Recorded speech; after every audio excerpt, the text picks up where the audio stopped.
Nous vous accueillons sur la finalité des projets d'innovation qui ont organisés durant toute l'année scolaire et qui aujourd'hui nous permettent de présenter l'aboutissement du module innovation avec la présentation de différents produits et services innovants, aussi bien comme ce projet Schoolinov qui permet la communication via bracelet connecté d'informations auprès des écoles, que des projets plus industriels menés en partenariat avec nos entreprises comme ACCO qui nous permettent de mettre en avant les compétences de nos apprentis sur la réalisation de postes industriels liés à la robotique.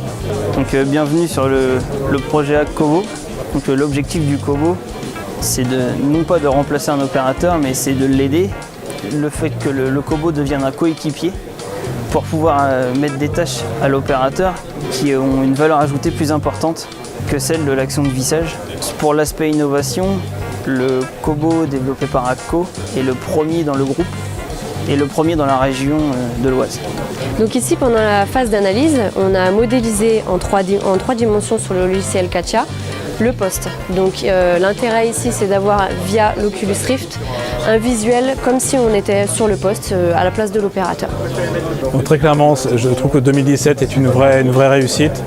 On a beaucoup plus d'industriels qui sont passés sur le site et c'est ce qu'on souhaitait depuis plusieurs années, communiquer autour de cette journée de l'innovation. On sait que c'est un point fort dans le cursus de formation.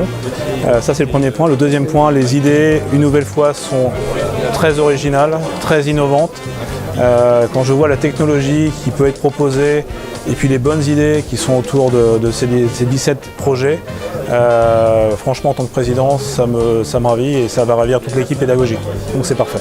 Donc ici on est sur le stand Instant Shelter, où avec notre équipe on développe une tente révolutionnaire, complètement autoportée avec zéro armature et dont le principe de gonflage ne nécessite pas de pompe ou de compresseur. Ces projets sont l'occasion de mixer les compétences de nos apprentis ingénieurs de deuxième année, qu'ils soient issus de filières mécaniques, informatiques ou système électrique, et leur permettre d'aboutir et de réaliser des projets pluridisciplinaires.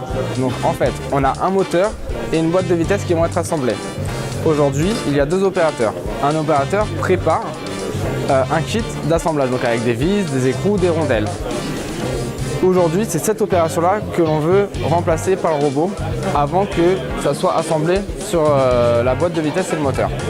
Donc le côté innovant de ce projet, c'est vraiment d'associer une caméra 3D pour faire la visualisation et le cobot.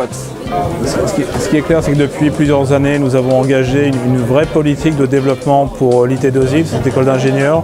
On a un objectif, c'est l'excellence. C'est continuer à améliorer la qualité de notre enseignement, augmenter le nombre de candidats. Il faut qu'on développe notre communication autour de l'apprentissage. C'est la vraie voie royale pour trouver un job assez rapidement. Et l'avenir, ça va être aussi la robotique. On sait que la nouvelle filière que l'on va mettre en place autour du robot collaboratif sera à nouveau un vrai point fort pour notre IT2I. Ça sera développé de plus en plus dans différentes écoles, mais l'IT2I en Picardie va continuer à avoir ses points forts.